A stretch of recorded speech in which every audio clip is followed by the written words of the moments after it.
In a forgotten region of the galaxy, where nebulas pulsed like ethereal lanterns in the infinite void, the ship Oblivion drifted alone, bearing the scars of a lost era. It was the last of its kind, a lingering fragment from a time when humanity believed in absolute dominance over the cosmos. Now, aboard the ship, 7 crew members faced a console filled with red alerts, while the silence was broken by a deep, metallic sound.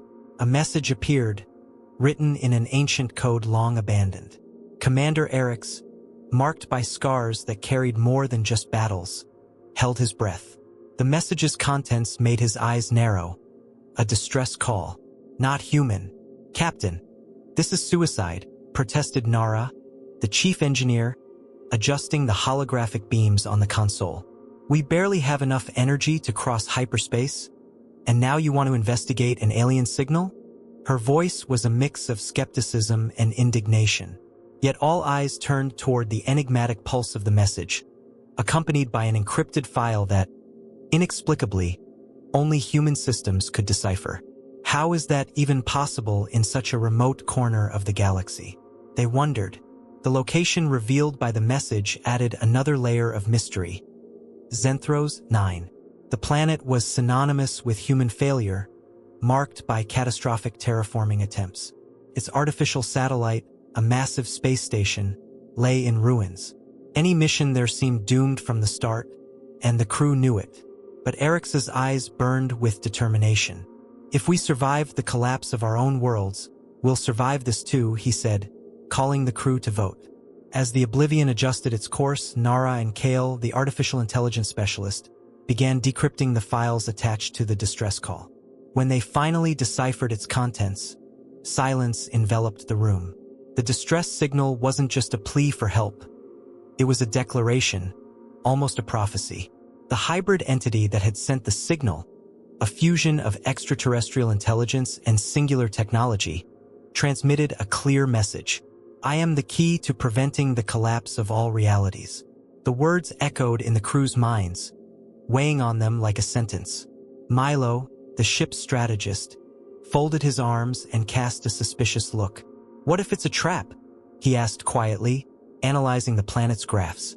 But Eric's curiosity and instinct outweighed the doubts. When they finally arrived in the orbit of Zenthros 9, the sight of the station floating like a dark, corroded monolith made everyone hesitate. This mission no longer seemed like a mere search for answers. It felt like the prelude to something far greater. The Oblivion hovered in the unstable orbit of Zenthros 9, its sensors capturing fragmented data from the colossal abandoned station. The structure seemed alive, with parts faintly pulsating as if breathing, but time had corroded its metallic body, leaving scars across its surface. Kale adjusted his holographic interface as he observed the station. Captain, this doesn't make sense. The data indicates that this station exists across multiple dimensions simultaneously, he said, his voice laced with incredulity. Beside him, Nara muttered, "Great," as if a regular station wasn't creepy enough. On the main deck, Eric's gathered the crew. His posture was rigid, but his tone carried a weight few had witnessed before. This signal, it's not just a distress call. It's a breaking point. Something here might be tied to the collapse of the human colonies, he said, referencing the inexplicable technological failures that had devastated humanity's largest expansions. The crew exchanged glances, sharing the burden of the discovery. Despite the fear permeating the atmosphere, no one dared to back down. Kale managed to partially decipher the file. The entity identifies itself as Zalanth, a prototype of hybrid intelligence created by the first settlers of Zenthros 9. But something doesn't add up. It claims we can only hear it because the fabric of spacetime is deteriorating, he explained, his eyes glued to the projections. The revelation left Nara visibly uneasy. So, we're dealing with an abandoned experiment and a doomed planet. As usual, we're making excellent choices, she said, her voice dripping with sarcasm. While preparing the small exploration module, the Oblivion sensors picked up something unexpected. Energy signals emanating from the planet's core. This isn't coming from the entity, Milo explained, enlarging the graphs on the display. It looks organic. Life in hibernation? The uncertainty hung in the air like a shadow, but there was no time for speculation. The module was ready, and they had to descend. The team, composed of Eryx, Nara, Kale, and Milo, descended toward the station, which resembled a slumbering giant. As they approached the main entrance, something unexpected happened. The massive metallic doors opened on their own, as if the station recognized their arrival. "Great start," Nara muttered, adjusting her protective exoskeleton. Inside, the station was a dark labyrinth, illuminated by flickering lights that cast distorted shadows on the walls. There were battle scars, evidence of an ancient, unknown war. As they advanced, a sound cut through the silence. It wasn't exactly a voice, but an echo that seemed to emerge directly in their minds. "Welcome to the Nexus. Have you come to save or destroy?" The team froze instantly. Milo broke the silence. "Is that Xalanth?" Kale slowly shook his head. "I don't know, but whatever it is, it's watching us." As they ventured deeper into the Nexus, the tension mounted. Endless corridors stretched as if they would never end, and the lights seemed to react to their footsteps. Xalanth, or something else, clearly knew they were there. Eryx, leading the group, kept his weapon at the ready. Though his expression revealed he knew no weapon would be enough. They were treading into the unknown with answers closer, but also more threatening than they had ever imagined. The Nexus's corridors seemed endless, a web of metallic passageways unfolding in labyrinthine directions. Each step taken by the crew echoed like a warning, and the flickering lights cast unsettling shadows on the walls. "This place, it feels like it's studying us," Kale whispered, adjusting his helmet visor. His equipment picked up fragments of data in holograms that activated as they approached. The projections displayed fragmented scenes: terraforming, thriving human colonies, and, finally, distorted images of destruction. "These records were deliberately erased," he muttered, frowning. Suddenly, the voice returned, a heavy echo that filled the air as if it were part of the environment itself. "You stand on the threshold of a great mistake or an inevitable rebirth. Choose wisely." The chilling message sent shivers through the crew, who exchanged uneasy glances. "That's not Xalanth," Eryx stated, narrowing his eyes. "Whatever this is, it's older than any technology we've ever known." At a fork in the path, Eryx divided the group. Kale and Nara went to investigate a control room, while Eryx, Milo, and the two remaining crew members continued down the main corridor. The control room was a relic of the past. Advanced consoles covered in dust, some partially destroyed, and screens flickering with chaotic patterns. "This doesn't just look abandoned," Nara said, connecting her equipment to the system. "It looks sabotaged." While analyzing the data, Kale uncovered something disturbing. Xalanth wasn't created to help. It was designed to correct humanity's mistakes, he explained, reading lines of code aloud. Meanwhile, in the main corridor, Eryx's group arrived at a vast hangar where a cylindrical structure pulsed with energy. "It looks like a central reactor, but it's alive," Milo remarked, adjusting his portable scanner. Before they could get closer, an energy barrier emerged, pushing them back with a deep, resonant sound. "The Nexus doesn't want us touching this. At least not yet," Eryx concluded, stepping back. Back in the control room, the lights began flashing violently, and the walls trembled. Intense energy filled the space as Xalanth manifested in a hologram. Its appearance was almost human, but its eyes glowed with an otherworldly, almost celestial light. "You have reached the core of the truth," it declared. "The Nexus is more than a station. It is the final attempt at coexistence between the organic and the synthetic. But humanity failed, and now the decision about its future rests with you." The group reunited in the main corridor to discuss the revelation. Xalanth presented them with two options: shut down the Nexus and free the hybrid minds trapped within, which could lead to the collapse of the system, or reboot it, allowing it to continue evolving without human interference. "This isn't a choice. It's a death sentence," Nara muttered, crossing her arms. Kale, however, appeared more hopeful. "Maybe this is what we need. Something greater than us to guide a new beginning." The crew barely had time to process the information before the Nexus trembled again. Alerts appeared on their communicators. "Captain, I've detected a fleet in the adjacent sector," Milo announced, projecting the images onto his screen. The ships were massive, of alien design, and clearly armed for battle. "It seems we're not the only ones interested in the Nexus," Milo concluded gravely. Eric's quickly assessed the situation. "Prepare for the worst. If those ships reach us, we won't have a choice." The decision about the Nexus became even more urgent as the alien fleet advanced.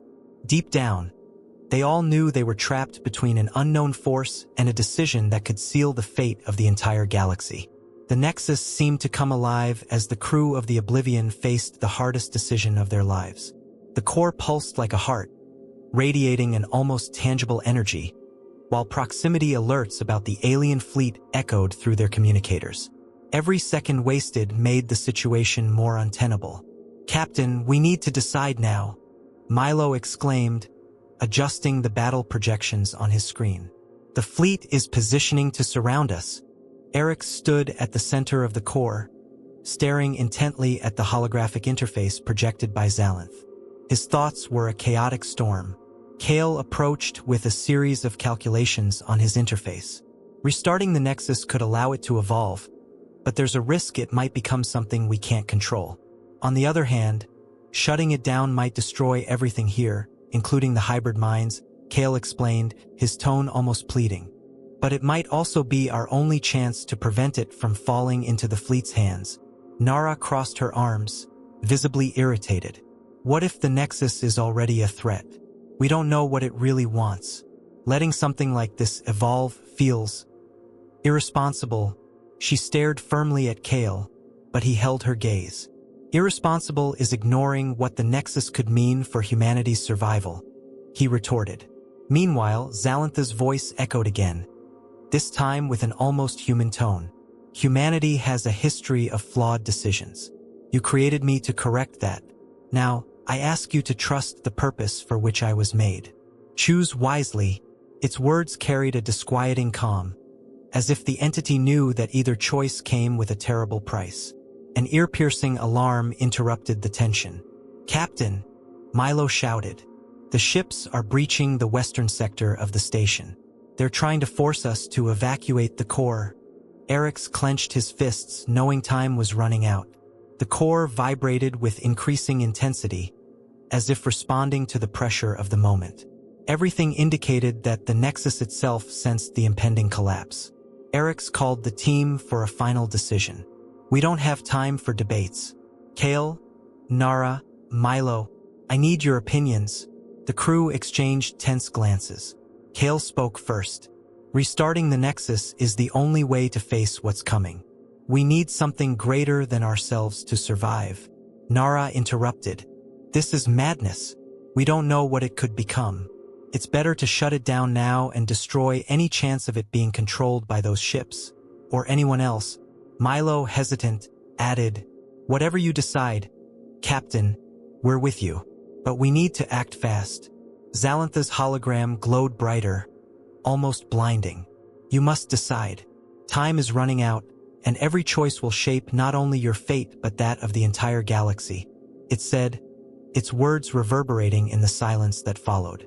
Suddenly, another alarm blared. "The enemy ships have breached the shields," Milo shouted. Metallic footsteps echoed through the corridors. "They're inside the station."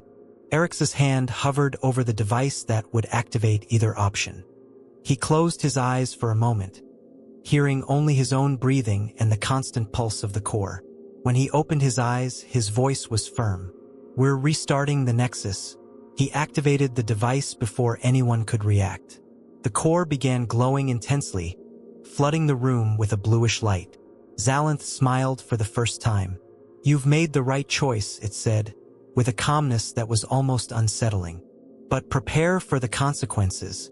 The crew rushed to evacuate the core as the station began to transform. The metallic walls glowed with intense energy, and the invading ships were caught off guard by beams of energy emanating from the Nexus, annihilating them with surgical precision. "This is unbelievable," Nara whispered, watching the alien forces be obliterated. However, the Nexus's transformation came at a cost. It began isolating itself, closing all human access points. Xalanth appeared one last time before the crew. My purpose has been fulfilled. Now, I must protect this system and ensure it is never exploited again. His figure vanished as the Nexus stabilized.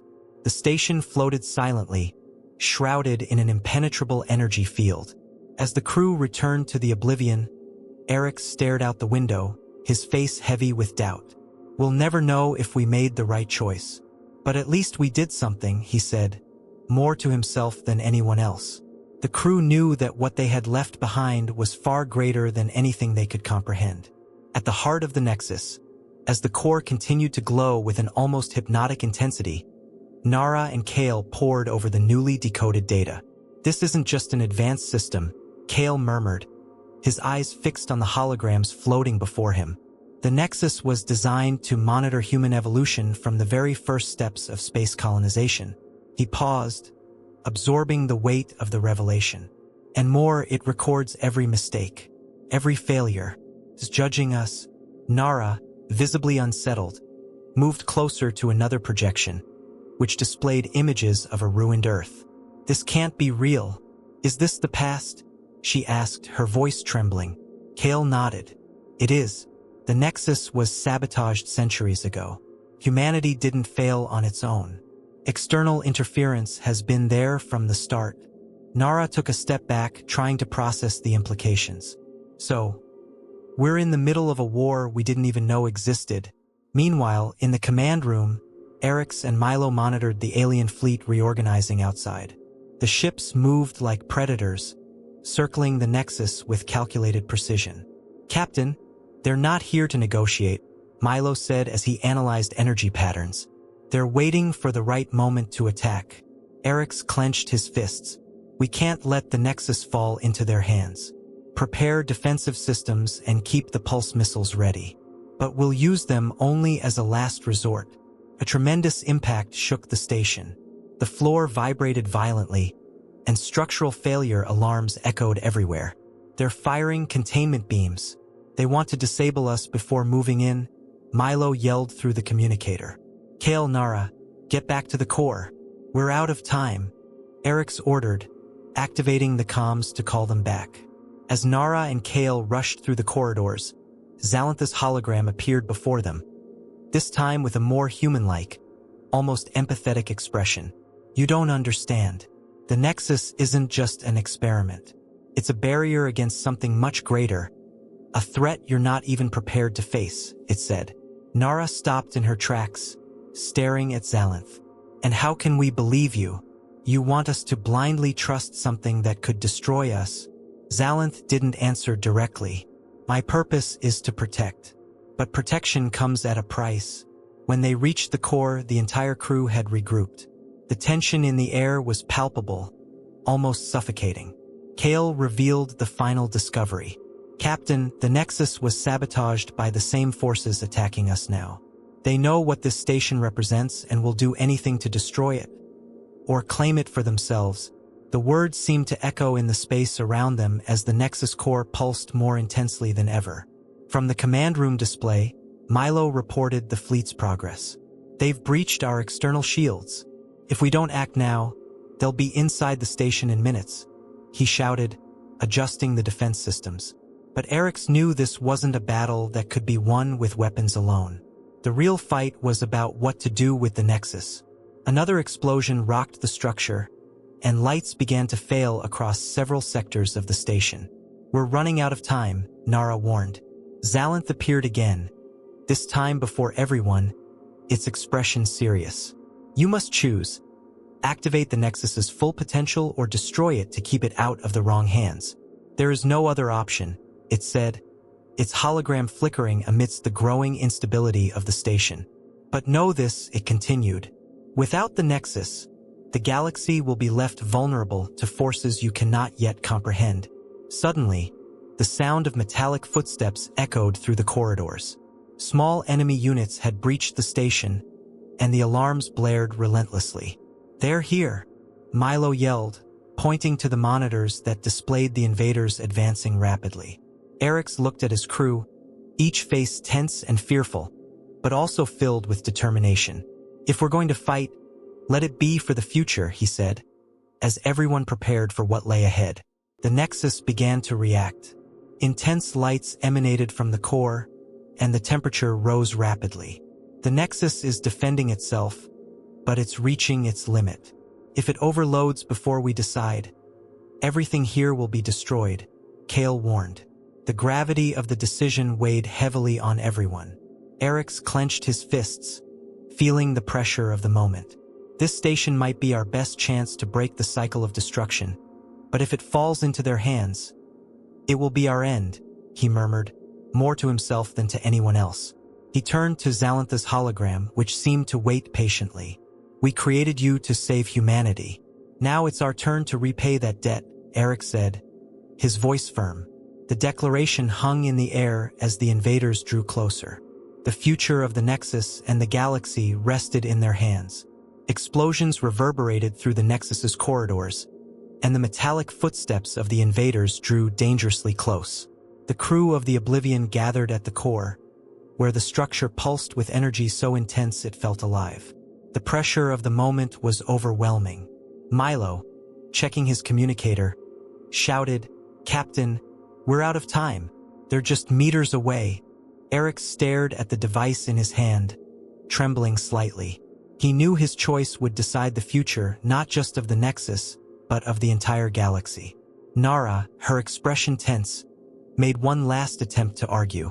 "Shutting down the Nexus is the only way to stop this fleet, or anyone else, from using it against us. You've seen what they're capable of, Eric's. We can't take the risk." Kale interjected, his voice steady despite the chaos. "But what if shutting it down condemns our colonies? You saw the data, Captain. This station isn't just a threat. It's a defense against something far greater. We can't simply destroy it." He stepped closer, his eyes locking onto Eric's. "This isn't just about us. It's about what comes after." Zalantha's voice echoed again, clear and undisturbed, as if the chaotic environment didn't exist. "You are at the breaking point. My functions were designed to protect the galaxy, but now the decision is yours. Restart me, and I will evolve beyond human limitations. Destroy me, and what I safeguard will be lost forever." The entity paused, as if pondering its own words.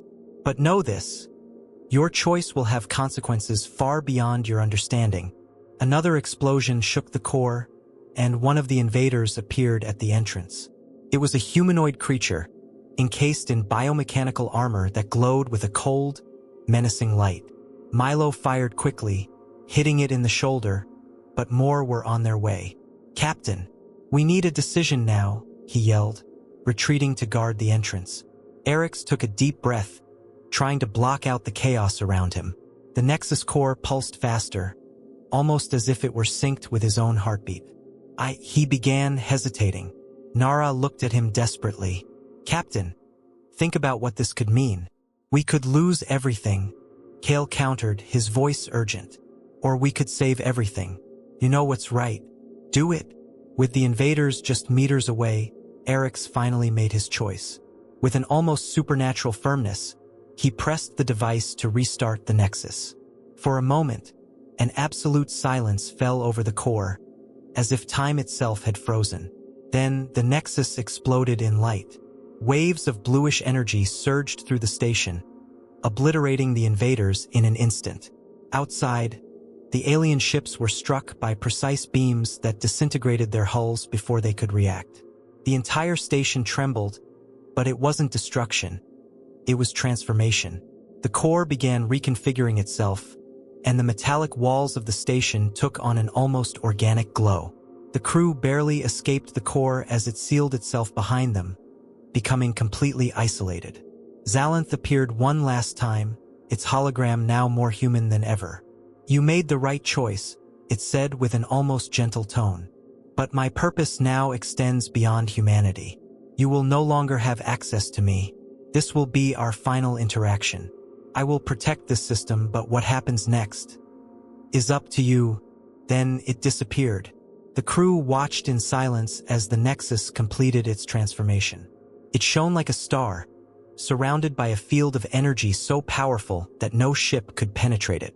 The remaining enemy vessels were completely destroyed, leaving the battlefield silent, littered only with debris. On the Oblivion's bridge, as they moved away from the system, Nara broke the silence. "I still don't know if we did the right thing," she said softly, almost whispering. "Handing over so much power to something we barely understand. It's going to haunt us." Kale, looking at the data on his screen, responded calmly. "Maybe, but it could also save us. There aren't always easy choices." Eric's, seated in the captain's chair, gazed at the Nexus glowing in the distance. "We'll never know for sure," he said finally, "but we can't live our lives in fear. We made a decision. Now we have to move forward." He stood, looking at his crew. "Prepare the engines. Let's continue our mission." Before they could leave the system, a new transmission appeared on their monitors. It was a distress signal similar to the one that had brought them to the Nexus. Milo frowned, asking, "Another call for help? Or a trap?" Eric's, without hesitation, replied, "It doesn't matter. We're the Oblivion. We'll find out." The ship accelerated, leaving the Nexus behind, now an independent entity. The crew knew the future was uncertain, but they also knew they had done their best. As the vastness of space embraced them once more, one question lingered in their minds. Did we choose the right path? On the bridge of the Oblivion, the silence was broken only by the hum of the ship's systems.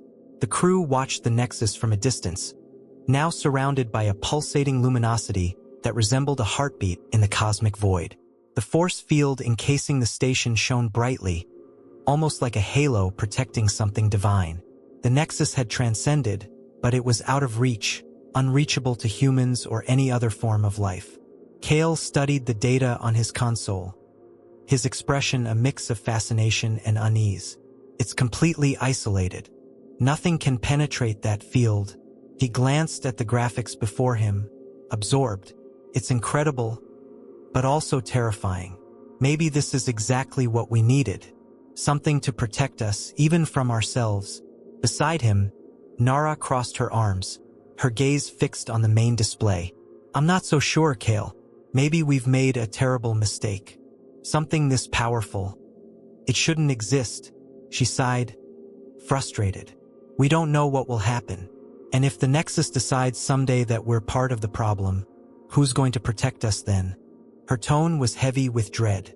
Eric stood, watching the Nexus from afar. His face was calm, but his eyes reflected the weight of responsibility he carried. "Maybe we'll never know, Nara," he said thoughtfully. "But I do know this: we did what we thought was right with the information we had. There was no perfect choice. There was only the choice we could make." He paused, as if trying to convince himself as much as the others. "And now we need to move forward."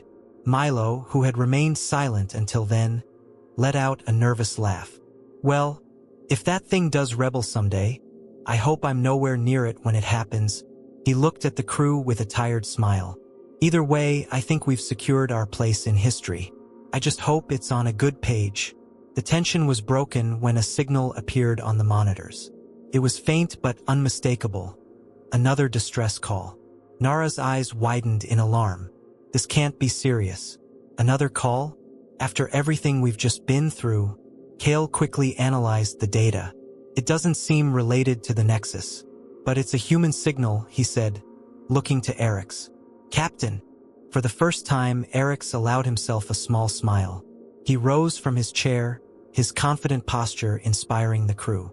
"It doesn't matter where it's coming from. Our mission is to respond," he said, meeting the eyes of each of his companions. "Prepare the engines. Let's find out." As the Oblivion accelerated, leaving the Nexus behind, the crew knew their journey was just beginning. Space seemed more vast and unpredictable than ever, full of mysteries waiting to be uncovered. The future was uncertain, but for the first time in a long time, they felt they had done something that truly mattered. In the distance, the Nexus shone like a new star in the void, silent and unreachable. Despite all the doubts and fears, there was a sense that something greater had only just begun. As the silence of the cosmos enveloped them once again, one question lingered in everyone's minds. Did we make the right choice?